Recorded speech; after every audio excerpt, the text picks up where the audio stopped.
Welcome to the Follow the Leaders podcast, where we get a glimpse into the minds and lives of exceptional leaders and hear about their experiences, insights, and strategies for success. On today's episode, we'll hear from one heart-centered, effective leader and hear about their wisdom and perspective. So get ready to follow along.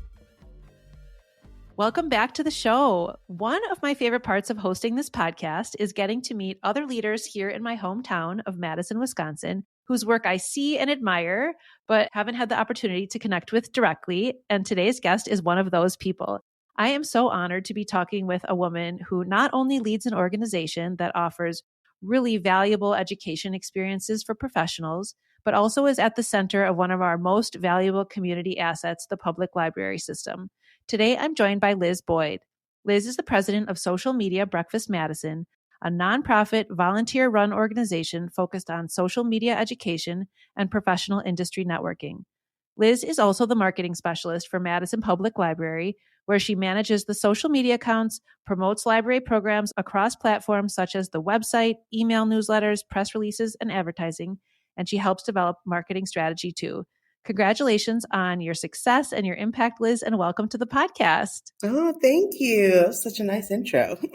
I'm so excited to learn more about you. So you are the president of Social Media Breakfast Madison. Can you share with listeners a snapshot of what your work life looks like for that? Yes, yeah. So we are a completely volunteer board. We have maybe, I think, 5 or 6 members and a couple of new people just applied, which is very exciting for us. And so we divide the work up. It's maybe about 10 to 15 hours a month. And we're hosting a monthly meeting that is at 8 a.m. on the third Wednesday. And that's our free professional development meeting. So we usually invite in a speaker. Sometimes it's a panel. Sometimes it's like a discussion between a couple of different professionals. And that's where people who are social media marketers, sometimes it's small business owners, sometimes it's entrepreneurs. Our audience is wide and varied, which I really enjoy, can come and learn about how to get better at social media. So I think it's just an amazing organization, and I can't believe that I'm the president of it sometimes. This was very recent. So I just was voted in as president in October. So it's only been a couple months that I have been doing that, but I've been on the board for a little over 2 years now. Oh, wow. Okay. So how did you decide to go from being on the board to stepping into the president role? And then what did that move change about the work you're doing for the organization? Yeah, that's a good question. So I really started incrementally taking on more work and responsibility. So I started out just volunteering for the org. I was managing their Facebook group, the social media masterminds. So I was like developing content for that and just engaging with people, responding to comments and managing, like letting people in and all of that. Then I started doing more of the social media management across all of the platforms for Social Media Breakfast. Then I was asked to join the board. So I applied, became a board member, was running social media for a long time. And then I just started doing more and more internally and just having ideas. And I was asked to become the president. So the president before me, Josh, had been in the role for a couple of years. And he was in the role for a longer time than is usual because he was ushering the organization through the pandemic. So he had asked me, and then a couple of other board members also were like bullying me into it. And so I said, okay, I will do it. Does it just put a formal title on the work that you were doing before? What is involved in the presidency of the organization? It does put a formal title on some of the work that I was doing before, but it also gives me an opportunity to be more strategic. So because we're a volunteer board, we can get siloed into, okay, this is my job within the board, and I'm going to do this job and make sure that I'm like pulling my weight for the team. So it's nice for me becoming the president. I can step out of, okay, I'm just doing the social media every day. And now we have somebody else who's handling that piece. And my job can be more to think about, okay, what new things can we do? What can we do that's going to be bringing in some more people? How can we expand our reach? I can think about like our audience segmentation, and like we just did an event in December that was an evening event that was a different format for us. And I felt like we saw a completely different group of people than we do at our 8 a.m. events. And so I'm a very like data person. I'm a very analytics person. And so my brain was already going, oh, that's really interesting. I have to think through that and like what that could mean for future things. So I really like to test that stuff out, gather the info, and then see where that takes us. So I'm excited about those kind of opportunities. Also, personally, for me as a woman of color in the marketing industry, there's not that many of us, but I really want to be like a welcoming face for more diversity within the org. So that's something that I'm really excited to be able to do as well. And also, there's bigger level things like we have sponsors who help keep us afloat. So I get to do a little bit more interacting with our sponsors and looking for new sponsors, working with Dreambank, who has been a longtime sponsor. And also, that's where we host most of our events. So getting to foster those relationships and just see like, oh, could we work with them in different ways? Or are there new people that we could bring on? Or who would be a fit for like the ethos of the org? All of that's really exciting to me. That's really cool. Okay, so I have known about the organization for a really long time and felt a little bit intimidated about showing up to a meeting. And part of it is because I'm a small business owner. I have a lot of different programs. I'm a serial business starter. And while I use social media for my businesses, I am not an expert in it in any way. And so I'm curious if you were, I know you just mentioned like you want to be a welcoming face for many different types of people. If you were to put out like a big invitation to say, if this is you, show up to one of our events, what would you say? Make your pitch for people to show up. Yes, yeah. I mean, I think it's great because I've talked to so many different people and I feel like I have been so many different people along the way. I've been that person who started out as just a general comms undergrad and not really sure where I wanted to take that, but dabbling in social media personally and then professionally. And maybe you don't know all of the background marketing theory, but you're just learning things as you go. And I think social media is one of those things that's so changeable and so adaptable. And that's part of the beauty of it is that even if you have been doing this for 10, 15 years, which at this point, I've been doing social media a long time, it doesn't mean that I know everything. There's always things that are changing. So I think that's why this organization is so important. And it doesn't really matter what level that you're always going to learn something. So I really think that it is great for anybody at any level to come in and try and learn something new. And we also have meetings that are at different levels for different people. So we have like 101s and we have 201s. And I think that you can pick the thing that feels the best for you. So look and see what some of the upcoming events are and be like, oh man, okay, short form video. I just am not an expert at that. I would love to even just dip my toe in that field and learn a little bit more. Or like you said, podcasting. Some people are so intimidated by podcasting because even if you're a marketer, it doesn't mean that you're going to know every single aspect of marketing. I say this a lot, which is that marketing is such an umbrella term. Like what other job title that encompasses 10 other job titles? Like there are literally 10 other full-time professional jobs that are under the marketing umbrella, right? Like photographer, that's a whole job. Videographer, that's a whole job. Social media manager, marketing manager, strategist, brand strategy, all of those things could just be jobs on their own. Public relations. So to be able to do marketing, you have to be able to do a lot of different things, which is why I think social media breakfast is so beneficial. Nobody's an expert in everything.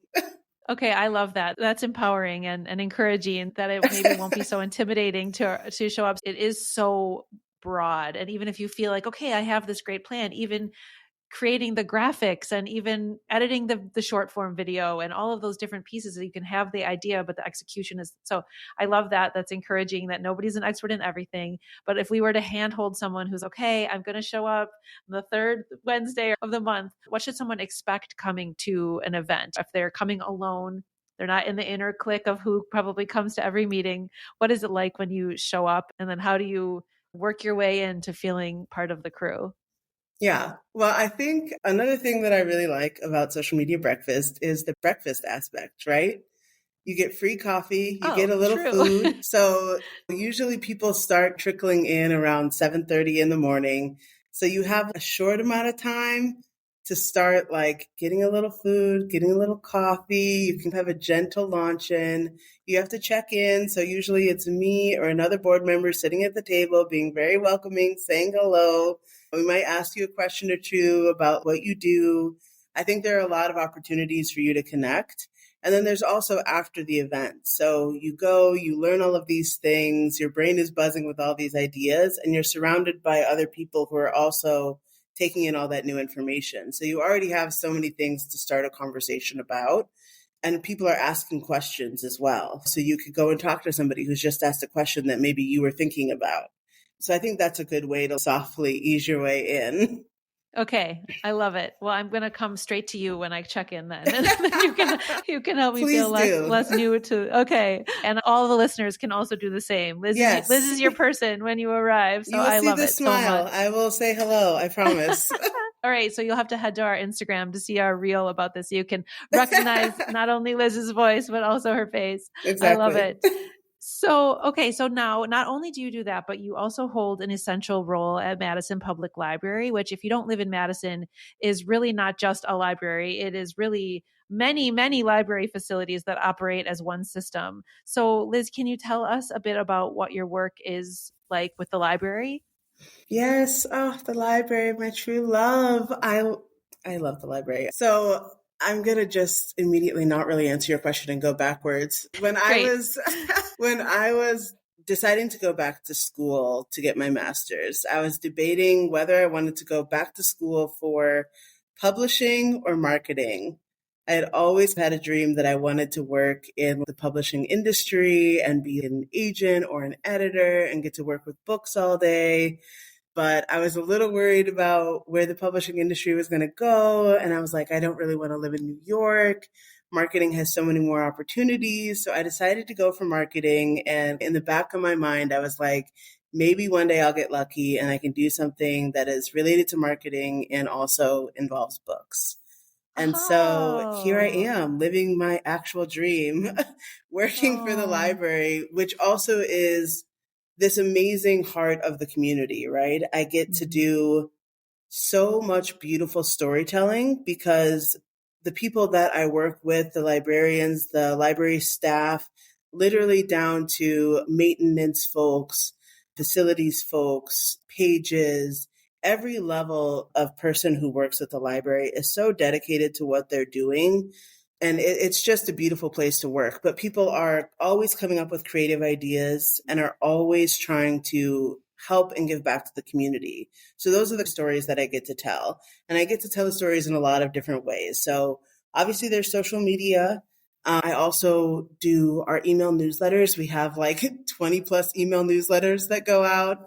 I do content for the website. I do press releases. I also do marketing consultations and work with our librarians and other library staff to get their programs kind of off the ground. So a lot of times if it's something that's going to be happening maybe at one library or maybe across all the libraries, they'll meet with me and we'll talk about, okay, who's your audience for this program? How big do you want it to be? What are some of the aspects of it? What would be the best way to market this? So that's a really helpful step in the process because it can help inform them how they want to put the program together as well. That's really cool. Your work touches so many people and you do a really beautiful job as a consumer Oh, of thank your you. work. You do a really, really beautiful job, like you mentioned, not just with the social media, but also the storytelling. Like I end up reading posts about things that have nothing to do with me just because they're beautiful stories. So you're doing really good work. And the library, like you said, is such the heart of the city. It's really just so amazing and beautiful. The level of opportunity that the library provides, like it is, of course, books, but it's so much more than that. And I don't know whether we're just really, really lucky here in the Madison area or whether this is just a library thing in general. I think it's a little bit of both. I mean, people here really invest in the library system, but libraries are also just great. They really are. In addition to this podcast, I also own a kids yoga company, and the local library was the first place that opened their doors to my program and back in 2013, and I still teach at that exact library even today, and it's just so near and dear to my heart that the libraries have the investment from donors and from the city. And Yeah. then the people get to experience these free opportunities to learn and grow and read. And it's just so beautiful. So kudos to you for dedicating your work to that. And how cool that, yeah, you found the perfect mix of books and marketing. That's super great. So you touched on this a little bit, but about how social media is just such like an ever-changing landscape. And as someone who's not a marketing expert, it seems like the rules of the game, like you mentioned, are just always changing. Mm-hmm. And this is something that as a small business owner, I feel like I have to keep up with. It is so critical to the success of my programs and all other programs that we are communicating what we're doing, with social media obviously being a great way to do that. And so I'm just curious, do you have any words of advice or suggestions to the listeners and to me about how to stay on top of this really dynamic aspect to our work? And I'm also curious, this is a two-parter, but how do you make sure that Social Media Breakfast Madison is staying on top of that even more so that you can educate about it? Okay, I'm going to answer the first part and then remind me about the second part in a Great. minute. Totally. Yes, totally. I would say for people who are trying to figure out how to keep up with the trends or just get started with this stuff, it can be extremely overwhelming. I think the first thing to think about is, who are you? Who is your brand? Who are you talking to? What are you trying to say? Because I think every single social media platform has its own audience overall. It has its own vibe. It has its own voice. The people who are like hardcore X, formerly known as Twitter, fans are a different group than the people who are lovers of Snapchat or lovers of Instagram. So think about you as a content creator. What do you like to make? Like you said with this podcast, like, what's something that you can consistently do again and again and again, and it's not going to burn you out. It's not going to make you crazy over time. It's going to bring you joy, right? Then also think about your message. Where is your audience at? And I think that can help you decide on the platform or several platforms, but you might be talking to different people in different ways on different social media platforms. So I would just keep that in mind. And I think just remember that you don't have to do everything. The longer that you do social media, that would be my biggest advice, is just, Okay. there's always going to be that crushing weight of, oh my gosh, this is the next big thing. And if I don't get on it right now, I'm going to miss this 1 second Yes. where I could have glory. And maybe that thing is for you and maybe it's not. But the better that you know yourself, your product, your message, you'll know what things are for you and what things aren't. Sometimes there's a trend and you're like, I have a perfect idea just like that. I know exactly how I can work this and it'll be easy. Yeah. And if you're like trying to force it, people can feel that and you can feel that. And you're going to waste a lot of time trying to make it happen when you don't need to do that. You're not going to get a result you want. So that would be my advice. Okay, that is great advice. And I love the permission to not do it all, because I do think that that is something that does get really overwhelming. It's like, okay, well, if I'm creating this video for Instagram, should I also be putting it on TikTok? Should I be putting it on YouTube Shorts? It's like, then you just get frozen and you don't do any of it. So I think that's really great advice. Well, I would also say you have to think about your own capacity and what you want to get out of it, right? What is your return on investment? So TikTok is amazing. It's a great platform for brand awareness. But if you are a one-person creative team, you have to produce like 4 or 5 videos a day to keep up with TikTok. Do you have the capacity to do that? If you can't do this well, should you be doing it? Think about that stuff for your brand. And also, what are you getting out of that? You can't measure how well that is doing for you. Maybe you can. You can maybe anecdotally hear people say, oh, I saw that on TikTok and it made me do this. But how many times are people really going to say that to you? Whereas on Instagram or Facebook, you can see, oh, I had this many people driven to my website or driven to this content or this many people clicked a link. So I would think about those kind of tangible things as well. I think that's a really good point. And one of the things that you're making me think about is, as also part of my work, I support moms that are starting businesses and growing businesses. And one of the questions that I ask them when they're starting to think about their marketing approach is, where are people going to be seeing this communication? Like, where are they physically going to be when they see this? And so we like to think that everybody's reading every single word of all of our posts. But if your target market for your product is other parents, let's say, chances are they're seeing it in their like 30 seconds in the bathroom. Yeah. And so they're probably not going to have time to read a whole thing. They probably are going to end up screenshotting it or whatever. And so how can you grab their attention? And so it's a really good point to think about, what is your goal and how do you measure it? So thank you for that. Yeah. And so the second part of that question was, Social Media Breakfast Madison is now educating people about that. So not only do you have to stay up on it to produce content for the library, but then you are seen as like a source of information for that. So how do you stay up on it when it does change so much? Yeah, I think we as a board try and stay up on things as much as we can. So we're trying to read as much social media news as we can and keep up with changes in algorithms and those sorts of things.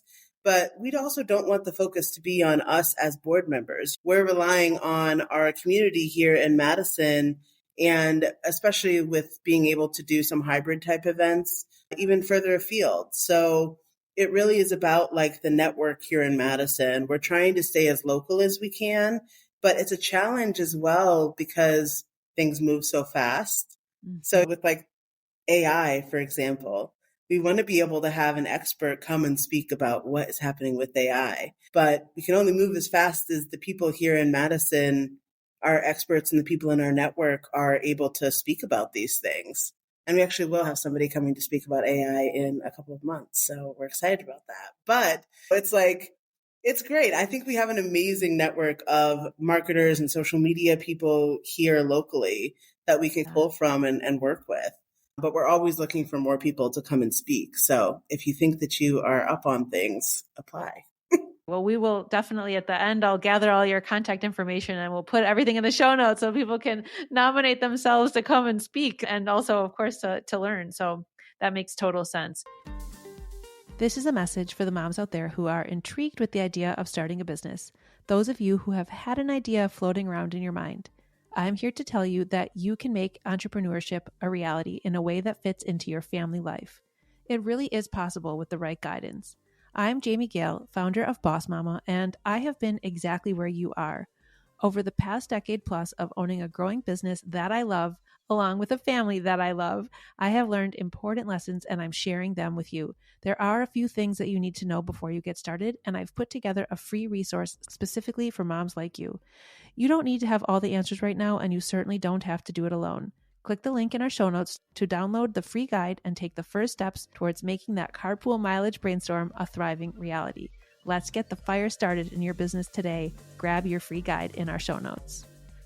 Okay, so if we back up even before your current work in leadership here in Madison, what was young Liz like? Do you have examples of times that you gravitated towards leadership as a child, or is this more of an adult thing? What was Liz like before all of this?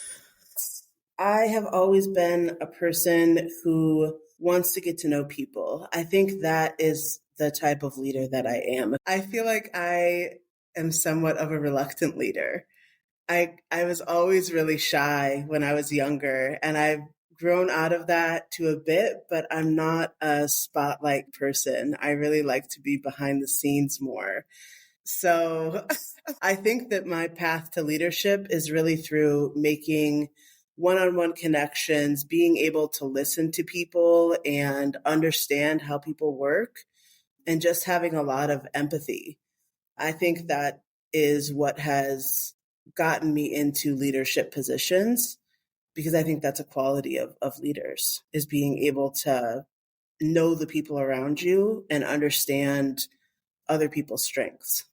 I love that. I think that there are a lot of people that, of course, there are the people that are just like naturally as kids, they're the ones organizing things at their school or in their neighborhood, that thing. But then you called yourself a reluctant leader. And I do think that there are so many talented people that don't naturally love being in leadership roles, but that they have grown to, like you said, become a reluctant leader. I think a lot of times people feel like, well, am I enough? Am I qualified for this? Are people going to listen to me? How do I know that my decisions are ones that people should follow? What would you advise somebody who's maybe being asked to step into a leadership role, or like thinks maybe they could take it on but aren't totally sure? Like what works for you? Do scary things. That's what I do. This is a good example of it. Like really, I have gotten asked to do more like presenting and teaching and public speaking, and that is really scary for me. But I just told myself if I don't practice this skill, I will never get better at it.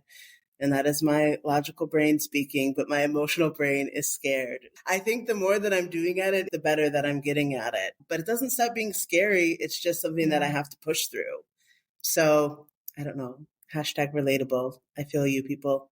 Totally. Okay. I love it. That really resonates. That's super great. So in your journey through leadership, are there any leadership lessons that you have learned the hard way? It's like so fun to talk about success and this worked great and this worked great, but like all of us that are in leadership, we've all had hard lessons. And so is there any examples that come to mind of a leadership lesson that you have learned the hard way? I think my answer has to do with perception versus reality or impact. I'm very aware of who I am. I am a Black, fat woman in these positions. I'm young, I'm 35. So the way that I say things, the way I present myself, the attitude with which I come into spaces, all of these things really matter. My level of professionalism, the way that I speak. I don't know if this is like a hard earned lesson or not, but I think you have to be aware of who you are in a room or in a space. And that's something that I try to be very aware of. I think that there are positives and negatives that come along with each person and each identity that you hold. So I try and accentuate the positives. Yeah, and embrace the whole person. I mean, I think that's something we're all, if we're paying attention in the last few years, we are all waking up, probably too late, but like still waking up to the impact that all the aspects of our identity bring to every situation. So that makes total sense. And that's so true, and something we just should all continue to pay attention to and be aware of, like in all aspects of our work. So I appreciate that very much. Yeah, it's hard because I think I am a very self-reflective person. I will definitely debrief many interactions and situations and just be like, okay, how could I have improved that? Could I have done something differently? If an interaction didn't feel right, like I'll follow up or I'll double check and just go through it and make sure, did I act the way that I should have acted? Was there anything that I didn't do right or don't feel right about? But sometimes there are just other things at play, right? Like sexism exists, racism exists, fat phobia exists. So I think I just have to stay aware of those things. And sometimes things really aren't personal. And so like other people's problems sometimes are not your problems, but you still have to be ready to do that self-reflection as well, I guess, and be open to changing if there are things that you can change.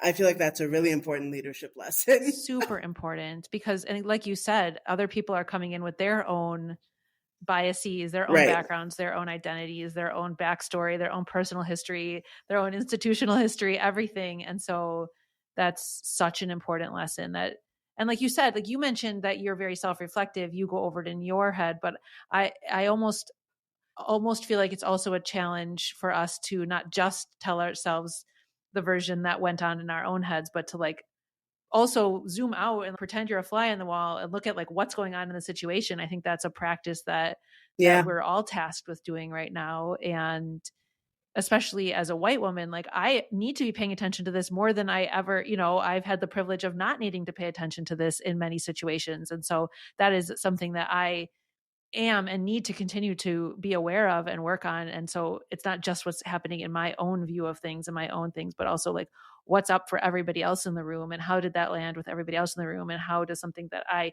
like you said, perception versus impact, it might be impacting somebody in a way that I would never have thought of if I don't get out of my own dang head and pay attention to that. So that is a really super valuable leadership lesson. So thank you for sharing that.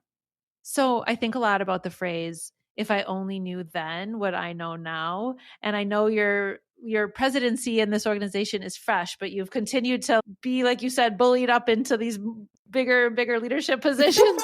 And so if you could give yourself a message for your first day on the job with the wisdom and experience that you have now, whether that's in any of your leadership roles that you have, like what would that message be? My advice always to everyone, including myself, is to ask all the questions and really listen to the answers. I think in social media breakfast in particular, and I mean, in most of the organizations, I think we're very spoiled here in Madison. This is a great community. There are so many people here who are willing to share their knowledge and wisdom and experience. This was my experience within this organization, is that the former president has been super helpful and he's staying on the board. He's willing to answer my text messages or answer my little chats to be like, okay, yeah, this is how you do this, or I can walk you through this thing. And I think that is really, really valuable. So I would say don't be afraid to ask questions. I think sometimes people feel self-conscious or like they are expected to know everything. I never go in with that mind. Like, be curious. That's like one of the most engaging things that you can be as a human being. And I mean, that's how you learn, right? Everybody's always learning. That's the most exciting thing. Totally. So you brought up earlier about how, or we were talking earlier about how social media Breakfast Madison is volunteer run. And it sounds like it is like a decent commitment for the volunteers that are involved. And volunteers do such a great job at so many things, but it can sometimes be hard to hold people accountable to volunteer tasks when we understand that they have other jobs and other obligations and they're not being paid to do the work. So I'm wondering how, as the president, you balance this expectation that your team will produce and be impactful with the work that you're doing as an organization, but also with the fact that like your team is volunteering their time. My style is very straightforward and also very empathetic. So when new people come on the board or are even considering joining, I think we're very upfront about, hey, this is the time commitment. This is how often we meet. This is what this looks like. This is what everybody on the board is currently doing. Here are some of the gaps that we'd be looking to fill currently. But if you have an area of interest or there's something professional development wise that you want to try out, let us know that and we'll see what we can do to help you along that way, because that's something for the board members as well. I mean, I think this is a great chance when you're on the board to get to know other people in Madison, and you get to work really closely with like these 6 or 7 other people who are also social media and marketing professionals, but we all have different skill sets. So if you're an amazing person at creating video, but you don't write blog very often, this is your chance to get that opportunity to start doing that and also get really helpful feedback from a group who's great at that, right? So, like I said, I try and be very transparent up front about what the time commitment is and what it looks like to be on the board. We ask questions about everybody's experience and if they think they have the capacity to do it.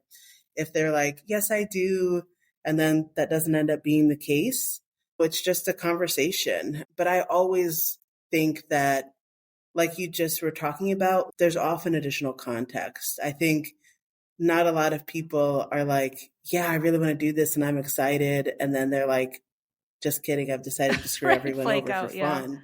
Like there's usually, totally. I mean, I feel like there's usually more to the story. There's usually more going on.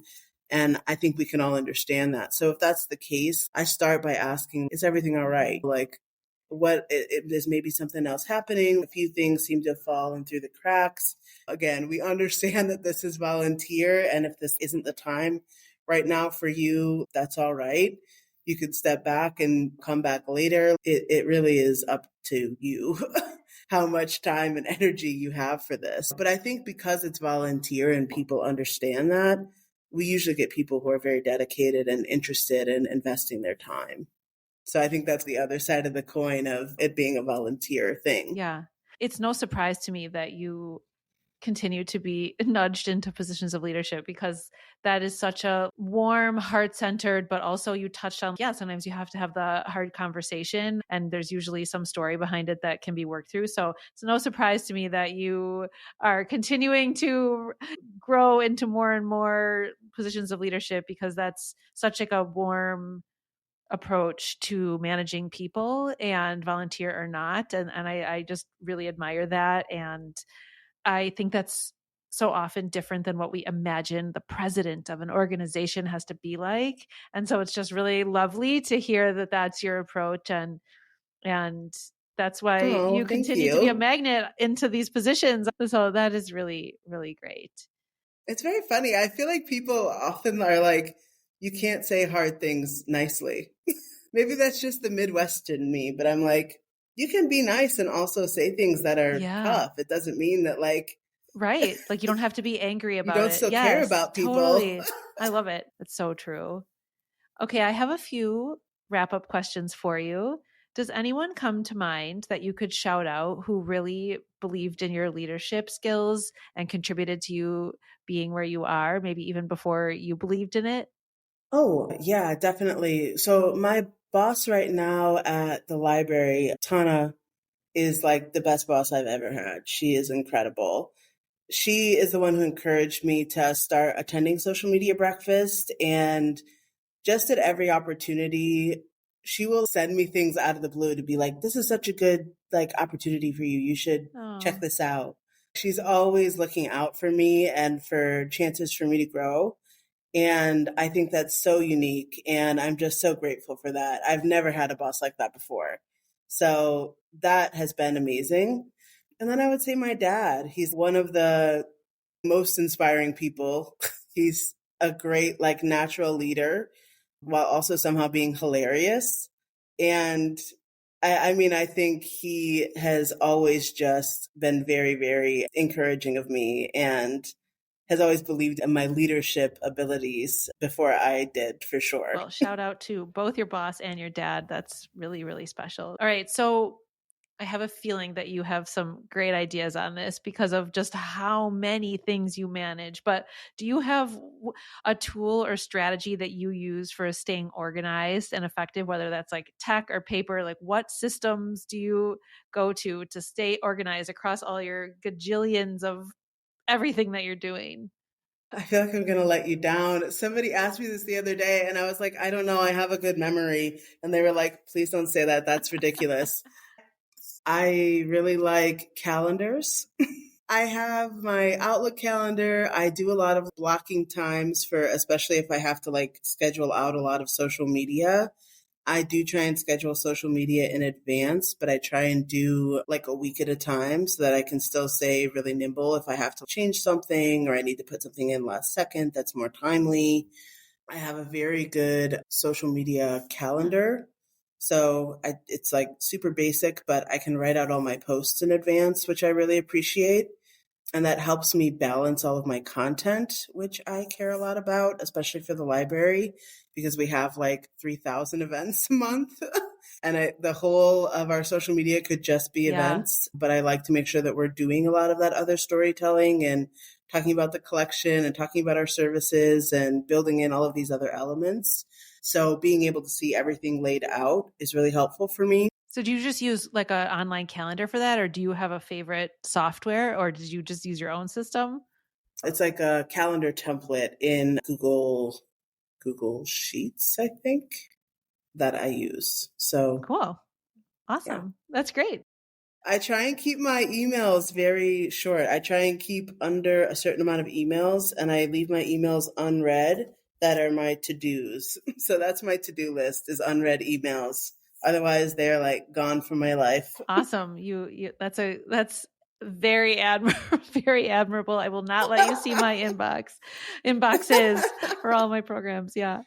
All right. So do you have, this is maybe a dangerous question to ask somebody who loves books, but do you have like a favorite leadership or personal development book or podcast or resource that you keep going to?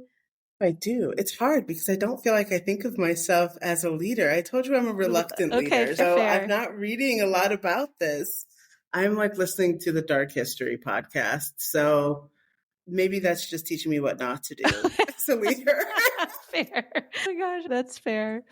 If you had a day off, like totally off, and you could accomplish nothing for your organization, nothing for your job, nothing for your home life, and you just had to just enjoy a day, what is one activity that you would do and one place you'd go to have something to eat? Ooh, I'm gonna sneak two activities in. I would go for a hike and I would bring a book so that I could sit and read halfway through Okay. and go to eat. I think that I would probably go to Lucille's Ooh, because I love their excellent. pizza. Excellent. I have reservations there with one of my good friends for over winter break. So I'm so excited to be there. So fun there. Do you have a favorite hiking destination here? Oh, I have too many. I go hiking all the time. I love to hike around Madison. Probably Indian Lake County Park is one of my favorites. Ah, yes. Excellent choice. That's so great. Well, Liz, thank you so much for joining me on the podcast today. I learned so much from you. I enjoyed connecting with you. I hope that we stay in touch. I will see you at one of your Yay. events. I really appreciate you sharing your time and your perspective with me and with the listeners.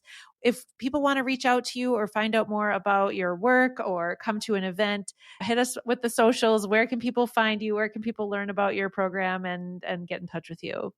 I'm going to give you social media breakfast first, which is at SMB Mad on everything. And then my personal socials, you should follow my Instagram, which is full of beautiful nature pictures from all of my hikes. And it's at Liz of the Woods. Okay, I will be following. I think I do follow Social Media Breakfast, but I will be adding yours. So, and we will tag everything in the show notes so that everybody can find you easily.